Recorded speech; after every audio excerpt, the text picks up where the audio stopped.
ታሪካችን የሚጀምረው በ2563 ዓመተ ምህረት ነው። ዓለም ሙሉ በሙሉ ተቀይራለች። ከ300 ዓመታት በፊት ዘ ፎል በመባል የሚታወቅ እጅግ አጥፊ ጦርነት ተከስቶ እንደነበር ይነገራል። በመቀጠል ከዶክተር ዳይሰን ኢዶ ጋር እንተዋወቃለን።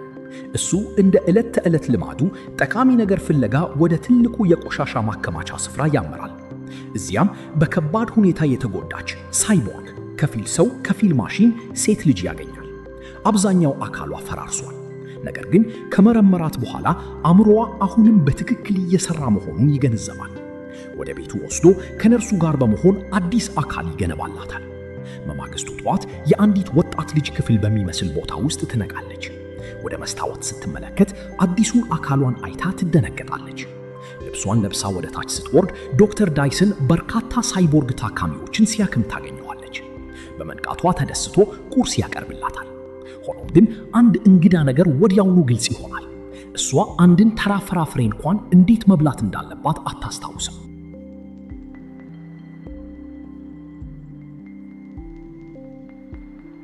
ከቁርስ በኋላ አይረን ሲቲ የተባለችውን ከተማ ለመጀመሪያ ጊዜ ለማየት ወደ ውጭ ትወጣለች። ከተማዋ በሰዎች የተጨናነቀች ድሃ እና የተጠባበቀች ናት። ከከተማዋ በላይ በሰማይ ላይ ዛሊም የምትባል ግዙፍ ተንሳፋፊ ከተማ ትታያለች። ከጦርነቱ በኋላ የተረፈው ሕዝብ በምድር ላይ ለመኖር ተገዷል። መላው ከተማ አሁን የሚሰራው ዛሊምን ለመደገፍ ነው። ሆኖም አንድ ሕግ አለ። ማንም ሰው ወደዚያ መሄድ አይፈቀድለትም። ዳይሰን ኢዶ አሊታ የሚል ስም ሰጥቷት አብራው እንድትኖር ይጋብዛታል። በመንገድ ላይ በአንድ ትልቅ ስክሪን ላይ የሚታየውን አስደሳች የሞተር ቦል ጨዋታ ትመለከታለች። በአንድ መተላለፊያ ውስጥም ከአንድ የጎዳና ውሻ ጋር ትላመዳለች። ብዙም ሳይቆይ የአንድ ተፈላጊ ወንጀለኛ ማስታወቂያ ትኩረቷን ይስባል። ማስታወቂያው 6 ሴቶችን በመግደል የሚፈለግ አደገኛ ወንጀለኛን ይገልጻል። በዚያ ቅጽበት አንድ ግዙፍ ሮቦት በጎዳናው ላይ ብቅ ይላል። አሊታ ሳታስቦ ወዲያውኑ የውጊያ አቋም ትይዛለች። አካሏ ምን ማድረግ እንዳለበት በተፈጥሮ የሚያውቅ ይመስላል። ልክ በዚህ ጊዜ ሁጎ የተባለ ወጣት ከአደጋ ይጎትታታል። ያም ሆኖ ግን ውሻውን ለማዳን ተመልሳ ትሮጣለች። ሁጎ በድፍረቷ ይደነቃል። ሮቦቱ ሴንቹሪዮን በመባል የሚታወቅና በመላው ከተማ ጸጥታን የመጠበቅ ኃላፊነት ያለበት ማሽን እንደሆነ ያስረዳታል። ሁለቱ ወዲያውኑ ይቀራረባሉ። ነገር ግን ዳይሰን መጥቶ ወደ ቤት ሲወስዳት ንግግራቸው ይቋረጣል። በዚያ ምሽት አንዲት ሴት ወደ ቤቷ እየተጓዘች ሳለ ያው ተከታታይ ገዳይ በድንገት ጥቃት ይሰነዝርባታል። በተመሳሳይ ሰዓት አሊታ በአንድ ድምፅ ትነቃለች። ዳይሰን ኢዶ በሌሊት ወደ ቤት መመለሱን ታስተውላለች። እጁ በደም ተሸፍኗል። አንድ ትልቅ ሻንጣ ይዟል። ይህንን ማየቷ ወዲያውኑ ጥርጣሬ ውስጥ ይከታታታል። በማግስቱ በክሊኒኩ ውስጥ ማገዝ ትጀምራለች። እዚያም ወንጀለኞች የሳይቦርግ አካላትን እየሰረቁ በጥቁር ገበያ እንደሚሸጡ ትማራለች። እነዚህ አካላት በመጨረሻ ለሞተር ቦል ተጫዋቾች ይሸጣሉ። በተጨማሪም ትላንት ምሽት ሌላ ሴት መገደሏን ትሰማለች። በዳይሰን እጅ ላይ የነበረውን ደም በማስታወስ ጥርጣሬዋ ይበልጥ ይበረታል። ከሥራ በኋላ ሺሬን ከተባለች ሚስጥራዊ ሴት ጋር ትገናኛለች። ሺሬን እጇን ስትይዛት ደንግጣ ትፈረጥጣለች። ቆየት ብሎ ሺሬንና ዳይሰን ኢዶ በአንድነት ይታያሉ። በአንድ ወቅት ባልና ሚስት እንደነበሩ ይገለጻል። አሊታ ያገኘችው አካል መጀመሪያ የተሰራው ለሞተችው ልጃቸው ነበር። ሺሬን ወደ ዛሊም ለመድረስ የሚያስችል ጠንካራ የሞተር ቦል ሻምፒዮን ለመፍጠር አብሯት እንዲሰራ ትፈልጋለች። እሱ ግን ፍቃደኛ አይሆንም። ስትወጣ ቬክተር ከተባለ ሰው መኪና ውስጥ ስትገባ ያስተውላል። ቬክተር ከከተማዋ ፋብሪካዎችና ከዋና ዋና ስራዎች ጋር የተገናኘ ሰው ነው። ይህ በእንዲህ እያለ አሊታ እንደገና ከሁጎ ጋር ትገናኛለች። እሱና ጓደኞቹ ሞተር ቦል እየተጫወቱ ነበር። ሁጎ የሮለር ስኬቲንግ ጫማዎችን ይሰጣትና ጨዋታውን ያስተምራታል። መጀመሪያ ላይ በተደጋጋሚ ትወድቃለች። ነገር ግን በፍጥነት ተምራ በአጭር ጊዜ ውስጥ በሚያስደንቅ ሁኔታ ጎበዝ ትሆናለች። ከጨዋታው በኋላ ለመጀመሪያ ጊዜ ቾኮሌት ትቀምሳለች። አብረው እየተጓዙ ሳለ ዛፓን የተባለ አዳኝ ተዋጊ ይመለከታሉ። አዳኝ ተዋጊዎች ወንጀለኞችን በማደን ገንዘብ ያገኛሉ። በሚቀጥሉት ቀናት አሊታ ጠዋት በክሊኒክ ውስጥ ትሰራለች። አመሻሽ ላይ ደግሞ ከሁጎ ጋር ጊዜ ታሳልፋለች። አንድ ቀን ሁጎ አሊታን ዛሌም በጣም ቅርብ ሆኖ ወደሚታይበት የአንድ ረጅም ሕንፃ ጣሪያ ላይ ይወስዳታል። አንድ ቀን ዛሌም የመድረስ ህልሙን ያካፍላታል። በተጨማሪም ያ ግዙፍ የቆሻሻ ተራራ ከዛሌም ከሚጣሉ ቆሻሻዎች የተፈጠረ መሆኑን ያስረዳታል። በዚያ ምሽት አሊታ የተኛች በመምሰል በምስጢር ዳይሰንን ትከተለዋለች። ሜይ የምትባል ሴትን በጨለማ መተላለፊያ ውስጥ ሲከታተላት ትመለከታለች። ከጥቂት ቆይታ በኋላ ከሻንጣው ውስጥ አንድ ትልቅ መሳሪያ ያወጣል። አሊታ ወዲያውኑ እሱ ገዳይ እንደሆነና ሜን ሊገድላት እንደሆነ ታስባለች። ነገር ግን ጣልቃ ስትገባ እውነቱ ይገለጣል። ዳይሰን ኢዶ ወንጀለኞችን በማደን ሽልማት የሚያገኝ አዳኝ ተዋጊ ነበር። ነገር ግን በዚያ ምሽት ግሩዊሽካ በተባለ ሳይቦርግ በተዘረጋለት ወጥመድ ውስጥ በቀጥታ ገብቶ ነበር። ሜይና ሮሞ ተባባሪዎቹ ነበሩ። ውጊያው ተጀመረ። ዳይሰን ሮሞን አጥቅቶ አንዱን እጁን ይቆርጠዋል። ያም ሆኖ ግን ሮሞና ሜይ በአንድነት ሊያሸንፉት ይቃረባሉ። በዚያ ቅጽበት አሊታ ወደ ውጊያው በመግባት ዕድሜ ልኳን በውጊያ የሰለጠነች ይመስል ሮሞን መምታት ትጀምራለች። እሱን በቀላሉ ካሸነፈች በኋላ ሜይንም ትጥላለች። አሁን ግሩዊሽካ ራሱ ወደ ውጊያው ይገባል። በውጊያው ወቅት አሊታ በኃይል ስትረግጥ አንድ ድንገት ትውስታ በአእምሮዋ ውስጥ ይበራል። ራሷን ጨረቃ ላይ የጦር ትጥቅ ለብሳ ትመለከታለች። በዙሪያዋ ጦርነት እየተካሄደ ነው። ጌልዳ የተባለች ሴት ደግሞ 99 እያለች ትጠራታለች። ትውስታው እንደተጠናቀቀ አሊታ በራእዩ ያየችውን ዘዴ በመጠቀም የግሩዊሽካን እጅ ትሰብረዋለች። በመቀጠል የዳይሰን ኢዶን መሳሪያ በመያዝ ወደሱ ትወረወራለች። ግሩዊሽካ በጥቂቱ አምልጦ በዋሻ ውስጥ ወደ መሬት ውስጥ ይሸሻል። ቆየት ብሎ ዳይሰን ኢዶ ወደ አዳኝ ተዋጊዎች ዋና መስሪያ ቤት በመሄድ የሜን አካል አስረክቦ ሽልማቱን ይቀበላል። ያ ገንዘብ ክሊኒኩን እንዲያሰናዳና ሰዎችን መርዳት እንዲቀጥል የሚያስችለው ነበር። ቤት ሲደርስ አሊታ ስለ ትውስታዋ ትነግረውና እውነቱን እንዲነግራት ትጠይቀዋለች። በምላሹ ዳይሰን አንድ የሚያሰቃይ ታሪክ ያካፍላታል። ልጁ አሊታ ከልጅነቷ ጀምሮ መራመድ አትችልም ነበር። በዚህ ምክንያት ለሷ ብቻ የሚሆን የሳይቦርግ አካል አዘጋጅቶ ነበር። ነገር ግን ሊሰጣት ከመቻሉ በፊት አንድ ሳይቦርግ ላቦራቶሪውን በኃይል ሰብሮ ገባ። ወራሪው ጥንካሬውን ሊጨምር የሚችል መድኃኒት ይፈልግ ነበር። ሊያገኘው ባለመቻሉ ተቆጥቶ የዳይሰንን ልጅ ገደላት። ከሞተች በኋላ ሺሬን በሐዘን ተሰበረች። በመጨረሻም ጥላ ወጣች። በሐዘንና በቀል ተገፋፍቶ ዳይሰን ኢዶ ገዳዩን ለማደን ወጣ። በዚያ ጉዞ ውስጥ ወንጀለኞችን የማደን ተሰጥኦ እንዳለው ተገነዘበ። አዳኝ ተዋጊ የሆነው በዚህ መንገድ ነበር። ለአሊታ አካሏ አዲስ ቢሆንም አእምሮዋና እምብርቷ ኮር ግን የመጀመሪያው መሆኑን ያስረዳታል። በደረቷ ውስጥ የአንቲማተር ማይክሮ ሪያክተር ነበረ። ልቧ መላውን ከተማ በኤሌክትሪክ ሊያቀርብ የሚችል ከፍተኛ ኃይል ያመነጫል። ቴክኖሎጂው ከውድቀቱ በፊት የነበረ በመሆኑ አሊታ ከ300 ዓመታት በላይ ዕድሜ አላት። ይህ በእንዲህ እንዳለ ግሩዊሽካ ለመጠገን ወደ ሺሬን በመሄድ ስለ አሊታ የውጊያ ብቃት ይነግራታል። ሺሬን ይበልጥ ጠንካራ እንዲሆን አሻሻለችው።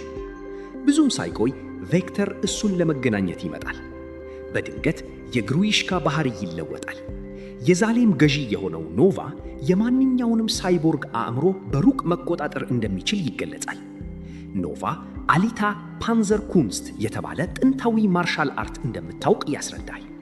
በዚህ ምክንያት ግሩዊሽካ ይበልጥ እንዲጠናከርና እሷን እንዲገድላት ያዝዛል። በመቀጠል ኖቫ የቬክተርን አእምሮ ተቆጣጥሮ በእሱ በኩል ይናገራል። ለእሱ ከሰራች ወደ ዛሌም ሊመልሳት ቃል ይገባል። በከተማው ሌላኛው ወገን ዳይሰን ኢዶ የተፈላጊዎችን ዝርዝር ሲመለከት የግሩዊሽካ ስም ጨርሶ በዝርዝሩ ላይ አለመኖሩን አይቶ ይደነገጣል። ይህ ማለት እሱን የሚጠብቀው እጅግ በጣም ጠንካራ ሰው አለ ማለት ነው። አሊታ አዳኝ ተዋጊ ለመሆን ፍላጎቷን ትገልጻለች። ነገር ግን ዳይሰን በጥብቅ ይቃወማል። በውሳኔው ተበሳጭታ ሁጎን ለመገናኘት ትሄዳለች። ሁጎ ወደ አንድ ትልቅ የሞተር ቦል ውድድር ይወስዳታል። አሊታ ተጫዋቾቹ በሜዳው ላይ ሕይወታቸውን ለአደጋ ሲያጋልጡ ትመለከታለች። ከጨዋታው በኋላ ወደ መጫወቻው በስተጀርባ ወስዶ አንድ ሚስጥር ይነግራታል። የሞተር ቦል ሻምፒዮን ወደ ዛሌም የመሄድ ዕድል እንደሚያገኝ ያስረዳታል። በተመሳሳይ ሰዓት ቬክተር እና ሺሬን ጨዋታውን እየተመለከቱ ነበር። ትኩረታቸው ወዲያውኑ ሊያሸንፍ በነበረው ተጫዋች ላይ ያርፋል። ሺሬን የእሱን አካል ክፍሎች እንደምትፈልግ ለቬክተር ትነግረዋለች። ከጥቂት ጊዜ በኋላ ድሉን እያከበረ የነበረው ስፖርተኛ በድንገት በሌቦች ጃከርስ ጥቃት ይፈጸምበታል። በእሳት ከበውት ወደ መኪና ውስጥ ከከተቱት በኋላ ሁለቱንም እጆቹን ይወስዱታል። ብዙም ሳይቆይ ቬክተር መጥቶ ሺሬን እንድትጠቀምባቸው እጆቹን ይገዛቸዋል። ሌቦቹ ሌላ ማንም ሳይሆኑ ሁጎና ጓደኞቹ እንደነበሩ ይገለጻል። እነሱ የሳይቦርግ ክፍሎችን እየሰረቁ በመሸጥ ገንዘብ ያገኛሉ። ቬክተር ዕቃውን እንዲያደርሱ ይነግራቸዋል። እሱ ግን ከተረፈው ስፖርተኛ ጋር ለመጨረስ ወደ ኋላ ይቀራል። በማግስቱ ሁጎ እና ጓደኞቹ አንድ የሚያምር ቦታ ሊያሳዩዋት አሊታን ከከተማ ውጭ ይወስዷታል። በአንድ ሐይቅ መሃል ከብዙ መቶ ዓመታት በፊት በጦርነቱ ወቅት የተከሰከሰ አሮጌ የጠፈር መንኮራኩር ይታያል። በርካታ ቆሻሻ ሰብሳቢዎች ብዙ ክፍሎቹን ወስደውበታል። ነገር ግን አብዛኛው የመንኮራኩሩ ክፍል የማርስ ወታደራዊ ቴክኖሎጂ ስላለውና ሰዎች ለመንካት ስለሚፈሩ አልተነካም። ሁጎ ይህ ቦታ አሊታ ትውስታዋን እንድታገኝ ሊረዳት እንደሚችል ያስባል። ያለምንም ፍርሃት አሊታ ወደ ሐይቁ ትገባለች። በውሃ ውስጥ ለመተንፈስ ምንም አይቸግራትም። በሐይቁ ወለል ላይ እየተራመደች ወደ ጠፈር መንኮራኩሩ ትገባለች። በውስጡ ወደሚበራ የኃይል መስክ የሚወስዳትን አንድ እንግዳ በር ትከፍታለች። እዚያ ቦታ ላይ ስትደርስ አንድ እጀታ ስታዞር ወዲያውኑ በር ይከፈታል። በውስጡ እጅግ የላቀና ጠንካራ የሳይቦርግ አካል ነበረ። ወደ ቤት አምጥታ ዳይሰን ወደዚያ አካል እንዲያዛውራት ትጠይቀዋለች። ለምን እንደሆነ ባታውቅም የእሷ እንደሆነ እንደሚሰማት ትነግረዋለች። ሆኖም ዳይሰን ኢዶ ፍቃደኛ አይሆንም። እሱ ለጦርነት ብቻ የተሰራ የበርሰርከር አካል እንደሆነ ያስረዳታል። አካሉ ፓንዘር ኩንስት በተባለው ማርሻል አርት ላይ እጅግ የሰለጠነ ነው። መንኮራኩሩ እሷን ያወቃት የቻለው በአንድ ወቅት የጦርነት ወታደር ስለነበረች ነው። ዳይሰን ኢዶ እንደገና መሳሪያ እንድትሆን አይፈልግም። የተለመደ ሕይወት እንድትኖር ይፈልጋል። እሷ ግን ፍላጎቱን ወደ ጎን በመተው በቀጥታ ሄዳ አዳኝ ተዋጊ ሆና ትመዘገባለች። በመቀጠል ሁጎ አዳኝ ተዋጊዎች ወደሚሰበሰቡበት ቦታ እንዲወስዳት ትጠይቀዋለች። ወደ መጠጥ ቤቱ እንደገቡ ዛፓን ያሾፍባት ይጀምራል። ትንሽ ልጅ እያለ በመጥራት ያሾፍባታል። እሷ ለንግግሩ ትኩረት አትሰጥም። ይልቁንም ግሩዊሽካን ለማደንና ከበስተጀርባው ማን እንዳለ ለማወቅ ሁሉም በአንድነት እንዲሰሩ ለማሳመን ትሞክራለች። ሕዝቡ በሳቅ ይፈነዳል። ዛፓንም አብሮ ማሾፉን ይቀጥላል። በምላሹ እሷም እንድትዘጋ ትነግረዋለች። ንግግሩ ወዲያውኑ ያስቆጣዋል፣ ጥቃትም ይሰነዝራል። እሷ ግን በቀላሉ ታሸንፈዋለች። ከዚህ በኋላ ሁሉንም ደካማ እና ፈሪዎች ስትል ትጠራቸዋለች። በመቀጠልም ትገዳደራቸዋለች። መላው መጠጥ ቤት ወደ ውጊያ ይለወጣል። እሷ አንዱን ተቃዋሚ በሌላው ላይ ስትል ሁጎ በውጊያው ሁሉ ይረዳታል። ልክ በዚህ ጊዜ ዳይሰን ይደርሳል። የማንኛውም ሰው አካል ቢሰበር ለጥገናው ክፍያ እንደማይከፍል ያስጠነቅቃቸዋል። ይህንን ሲሰሙ ሁሉም ወዲያውኑ ይረጋጋሉ። ግሩዊሽካ በድንገት ብቅ ይላል። አዲሱን ኃይሉን ለማሳየት ሲል በሁሉም ፊት አንድ ሰውን ይገድላል። ያ ታማኝ ውሻ እሷን ለመጠበቅ ወደፊት ይራመዳል። ነገር ግን ግሩዊሽካ እሱንም ይገድለዋል። የውሻው መሞት ቁጣዋን ይቀሰቅሰዋል። ጣቶቿን በደሙ ውስጥ ነክራ በፊቷ ላይ የጦርነት ምልክት ካደረገች በኋላ ወደሱ ትሮጣለች። ግሩዊሽካ መሬቱን በመምታት ትልቅ ጉድጓድ ይፈጥራል። ሁለቱም በአሮጌው ዓለም ፍርስራሾች መካከል ውጊያ ይጀምራሉ። በዚህ ጊዜ እሱ ከበፊቱ እጅግ የላቀ ጥንካሬ ነበረው። በውጊያው ወቅት እግሯን በከባድ ሁኔታ ያቆስለዋል። በውጊያው መሃል እሷም ልክ እንደሱ በኖቫ እንደተፈጠረች ይነግራታል። ይህንን መስማቷ ደንግጣ ትኩረቷን እንድታጣ ያደርጋታል።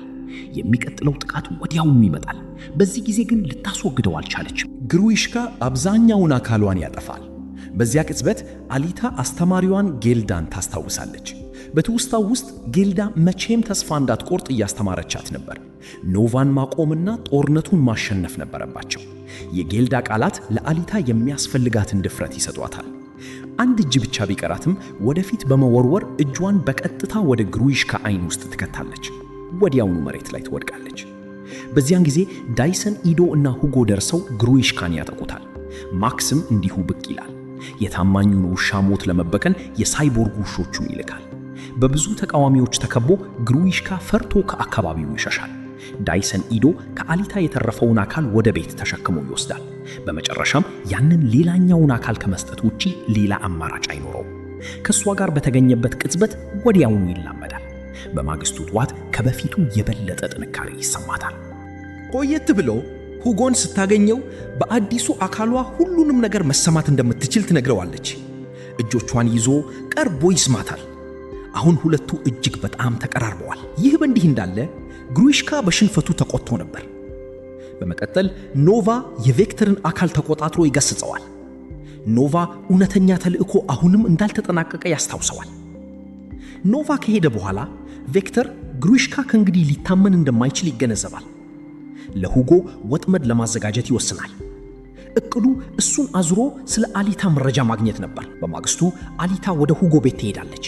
እሱ በከባድ የራስ ምታት ሃንግኦቨር እየተሰቃየ ነበር። ሁለቱ ስለ ዛሌም ያወራሉ። ህልሙ አንድ ቀን ያችን ተንሳፋፊ ከተማ መድረስ ነበር። ከሽልማት ገንዘቧ ላይ ቲኬት ልትገዛለት እንደምትችል ትነግረዋለች። እሱ ግን ፍቃደኛ አይሆንም። ራሷን ለአደጋ እንድታጋልጥ አይፈልግም። በመቀጠል እሷ ላንተ ማንኛውንም ነገር አደርጋለሁ፣ ልቤን እንኳን እሰጥሃለሁ ትላለች። ነገር ግን ሁጎ ለመቀበል ፈቃደኛ አይሆንም። ቬክተር ሞተር ቦል እንድትጫወት እንደሚፈልግ ያስረዳታል። እሷ በአንድ ቅድመ ሁኔታ ትስማማለች። ሁጎ አሰልጣኛ መሆን አለበት። ካሸነፈች በአንድነት ወደ ዛሌም መሄድ ይችላሉ። ከሩቅ ቆሞ ዛፓን ሁሉንም ነገር ይመለከት ነበር። መጀመሪያው ትልቅ የሞተር ቦል ጨዋታ በሚካሄድበት ምሽት ከተቆራረጠ ትውስታዋ ጋር የተያያዘ ምልክት የሆነውን 99 ቁጥርን ትመርጣለች። ይህ በእንዲህ እንዳለ ቬክተር ሁሉንም የሞተር ቦል ተጫዋቾች አገኝቶ በጨዋታው ወቅት አሊታን የገደለ ማንኛውም ሰው ከፍተኛ ሽልማት እንደሚያገኝ ያውጃል። በተመሳሳይ ሰዓት ሁጎ ከጓደኛው ታንጂ እና ከሌሎች ጋር ይገናኛል። ከሌላ ሳይቦርግ ላይ ክፍሎችን እየወሰዱ ነበር። ሁጎ ስራውን ሙሉ በሙሉ እንደሚተው ያስታውቃል። ይህ ከታንጂ ጋር ወደ ክርክር ያመራል። ሁኔታውን በፍጥነት ወደ ውጊያ ይለወጣል። ልክ በዚህ ጊዜ ዛፓን ይደርሳል። ሳይቦርጉን ይገድልና ማስረጃውን የጃሹጋን አዳኞች ያደረጉት በማስመሰል ይተወዋል። ከዚህ በኋላ ሁጎን አጥቅቶ ትከሻውን በከባድ ሁኔታ ያቆስለዋል። ታንጂ እሱን ለመጠበቅ ይሞክራል። ነገር ግን ዛፓን በሰይፉ ይገድለዋል። አጋጣሚውን በመጠቀም ሁጎ የነዳጅ ቦምብ ወደ ዛፓን ወርውሮ ይሮጣል። ሆኖም ዛፓን ወዲያውኑ ይከተለዋል።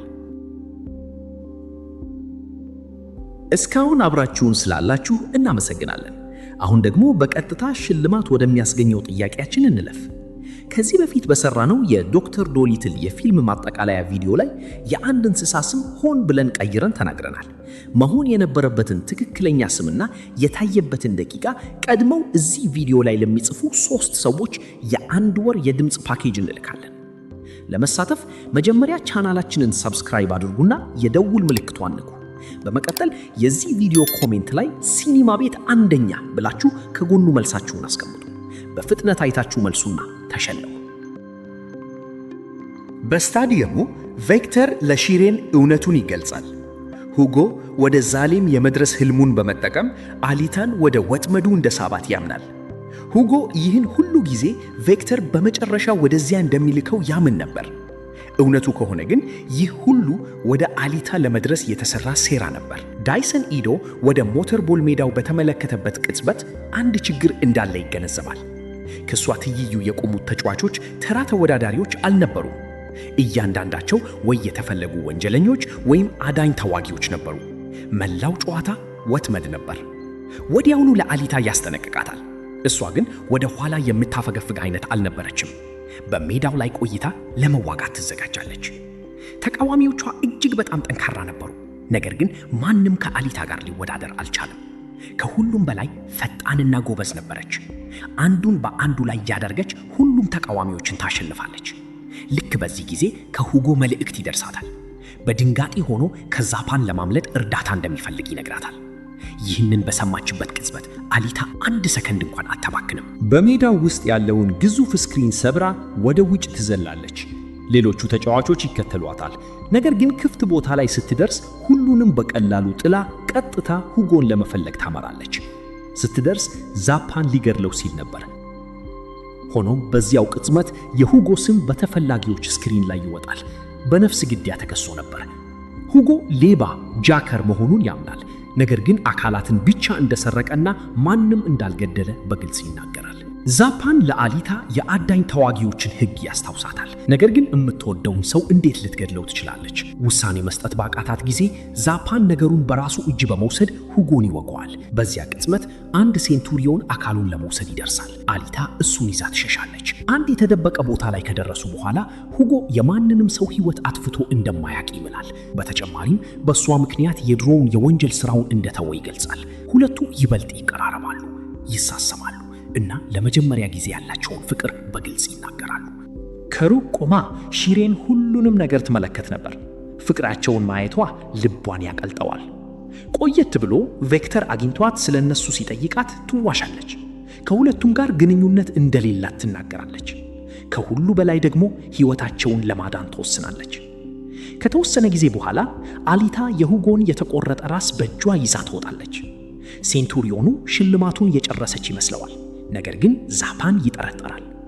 ይበልጥ ተመለክቶ ሺሬን የሁጎን አእምሮ ከአሊታ የኃይል ምንጭ ጋር እንዳገናኘችው ይረዳል። በሕይወት መቆየት የቻለው ለዚህ ነበር። ተቆጥቶ ዛፓን ወደ እሷ ይሮጣል። ነገር ግን ትልቅ ስህተት ይሰራል። በአዳኝ ተዋጊዎች ሕግ መሠረት ሌላ አዳኝ ተዋጊን ማጥቃት ወንጀል ነው። አሁን ራሱ ወንጀለኛ ሆኗል። ይህ ለአሊታ እሱን ለማቆም ሙሉ መብት ይሰጣታል። ያለምንም ጥርጣሬ ፊቱን በከባድ ሁኔታ ታጠፈዋለች። ሰይፉንም ለራሷ ትወስዳለች። ከጥቂት ሰዓታት በኋላ ዳይሰን ኢዶ ለሁጎ አዲስ አካል ያዘጋጅለታል። እጅግ ያላቀ ባይሆንም ሕይወቱን ያድነዋል። በዚህ ጊዜ ዳይሰን ኢዶ አንድ ትልቅ እውነት ይገልጻል። ቬክተር የገባው እያንዳንዱ ቃል ውሸት ነበር። ማንም ሰው ቲኬት ገዝቶ ወደ ዛሌም መጓዝ አይችልም። ወደዚያ ለመሄድ ያለው ብቸኛው መንገድ የሞተር ቦል ሻምፒዮን መሆን ብቻ ነው። ዳይሰን ኢዶ ይህንን ያውቅ ነበር፣ ምክንያቱም እሱና ሺሬን መጀመሪያ የመጡት ከራሷ ከዛሌም ነበር። በአንድ ወቅት ሴት ልጅ ነበራቸው። ነገር ግን በኖቫ ሕግ መሠረት ማንኛውም አካል ጉዳተኛ እንደ ጉድለት ይቆጠራል። በዚህ ምክንያት ሁለቱም ከዛሌም ተባረሩ። ያንን የሚያሰቃይ ታሪክ ለመተው ሲል ዳይሰን ኢዶ በግንባሩ ላይ የነበረውን የዛሌም ምልክት እንኳን አጥፍቶት ነበር። ይህ በእንዲህ እንዳለ ቬክተር ከሺሬን ጋር ተገናኝቶ አሊታ እንድትሸሽ ለምን እንደፈቀደች ይጠይቃታል። እሷ በታማኝነት ትመልሳለች። በዚህ ዓለም ውስጥ ወደ ዛሌም ከመድረስ የበለጠ አስፈላጊ የሆኑ ነገሮች አሉ። ይህንን የተረዳችው በዚያች ወጣት ልጅ ምክንያት እንደሆነ ትናገራለች። ከእንግዲህ ስለ ዛሌም ግድ እንደሌላትና ሁሉንም ነገር ትታ ለመሄድ እንደምትፈልግ ትናገራለች። ያንን ንግግር በሰማበት ቅጽበት ቬክተር ጠባቂ ይልክባታል። በከተማው ሌላኛው ወገን አሊታ በሁጎ ላይ ለተደረገው ነገር ሁሉ ለመበቀል ትወስናለች። በሳይቦርግ ፋብሪካ ውስጥ ወደሚገኘው የአዳኝ ተዋጊዎች ዋና መስሪያ ቤት ታመራለች። የዛፓንን ሰይፍ በመያዝ በመንገዷ ላይ ያለውን እያንዳንዱን ሴንቱሪዮን ትቆርጣለች። በመቀጠል በቀጥታ ወደ ቬክተር ቢሮ ትገባለች። እዚያም ሌላ አስፈሪ እውነት ታገኛለች። ቬክተር ቆየት ብሎ ለመሸጥ ሲል የሺሬንን አካል ክፍሎች አውጥቶ አስቀምጦት ነበር። ትዕይንቱ ያስደነግጋታል፣ ትኩረቷንም እንድታጣ ያደርጋታል። ትኩረት ማጣቷን በመጠቀም ግሩዊሽካ በድንገት ከበስተጀርባዋ ብቅ ብሎ ከባድ ምት ያሳርፍባታል። ጉዳቱ በትውስታዋ ውስጥ ሌላ በር ይከፍታል። በጥንታዊው ጦርነት ወቅት እሷ፣ ጌልዳ እና ሰራዊታቸው ወደ ዛሌም ለመድረስ ይሞክሩ እንደነበር ታያለች። ሁሉም ሰው በቧንቧ ውስጥ በሚንቀሳቀስ አንድ ትልቅ ማሽን ላይ እየወጡ ሳለ በድንገት ስለታም ጥርሶች ያሉት የሚሽከረከር የመከላከያ ሰይፍ በፊታቸው ብቅ ይላል። በቅጽበት መላውን ሰራዊት ያጠፋዋል። በመጨረሻም አሊታ እና ጌልዳ ብቻ ይተርፋሉ። የሚሽከረከረው ሰይፍ ቧንቧውን ለሁለት ይከፍለዋል። አሊታ በጫፉ ላይ በመንጠልጠል በጥቂቱ ትተርፋለች። ጌልዳ እጇን ይዛ ወደ ላይ የሳበቻት እውነተኛ ተልዕኳቸው ዛሌምን ማጥፋት እንደሆነ ታስታውሳታለች። እነዚያ ቃላት በውስጧ ያለውን እሳት እንደገና ያከታተሉታል። አካሏ ራሱን የመፈወስ ብቃት እንዳለው ታስታውሳለች። በሚቀጥለው ቅጽበት በጥንካሬ ግሩዊሽካን ታጠቀዋለች። በዚህ ጊዜ ውጊያው ብዙ አይቆይም። በከፍተኛ ኃይል በመምታት ለሁለት ትከፍለዋለች። ከዚህ በኋላ አሊታ ከኖቫ ጋር ለመነጋገር ትጠይቃለች። ኖቫ ወዲያውኑ የቬክተርን አካል ተቆጣጥሮ ሁሉንም ነገር ማየት እንደሚችል ያስታውሳታል። እሱን መቃወም ከቀጠለች ዳይሰን ኢዶን እና ሁጎን እንደሚገድላቸው ያስፈራራታል። ይህንን ስትሰማ ቁጧ ይገነፍላል። ቬክተርን ትገድለዋለች። ከኖቫ ጋር የነበረው ንግግር እዚያው ታበቃለች። በዚያኑ ቅጽበት ከዶክተር ዳይሰን መልእክት ይደርሳታል። ሴንቱሪዮኖቹ ሁጎን እየፈለጉት እንደሆነና እሱ መሸሹን ይናገራል። አሊታ ወዲያውኑ እሱን ለመፈለግ ትወጣለች። በመጨረሻም ከሁጎ ጋር ትገናኛለች። ዛሌም ለመድረስ ካለው ፍላጎት የተነሳ በቆሻሻ ቧንቧ ውስጥ ወደ ላይ እየወጣ ነበር። ኖቫ እየተጠቀመበት እንደሆነ በማስረዳት በተደጋጋሚ ልታሳምነው ትሞክራለች። እሱ ግን ሊሰማት አልፈለገም። አጋጣሚውን በመጠቀም ኖቫ ያንኛውን የሚሽከረከር ሰይፍ ወደ እነሱ ይልካል። በአንድ ቅጽበት አብዛኛው አካሉ ይቆረጣል። መውደቅ ሲጀምር ወዲያውኑ ተከትላው በመዝለል እጁን ትይዛለች። ሁለቱም በአየር ላይ ይንጠለጠላሉ። ነገር ግን እጁ መሰባበር ይጀምራል። በዚያ የመጨረሻ ቅጽበት ፍቅራቸውን ለመጨረሻ ጊዜ ይናገራሉ። በመቀጠል እጁ ይለቀቃል። ሁጎ ከእጇ አምልጦ ወደ ታችኛው ጥልቀት ይወድቃል። በዚህ ጊዜ መቼም አልተመለሰም። በርካታ ወራት ያልፋሉ። አሊታ አሁን በዓለም ታዋቂ የሞተር ቦል ሻምፒዮን ሆናለች። በአንድ ትልቅ ጨዋታ ላይ ሰይፏን አነስታ በሰማይ ላይ ወደሚገኘው ዛሌም ትቀስራለች። ይህ ተልዕኳን እንዳልረሳች የሚያሳይ ግልጽ ምልክት ነበር። ምንም ይሁን ምን ዛሌምን ለማጥፋት ቆርጣለች። ይህንን ቪዲዮ ከወደዱት የላይክ ምልክቱን መጫንና ቻናሉን ሰብስክራይብ ማድረግ እንዳይረሱ።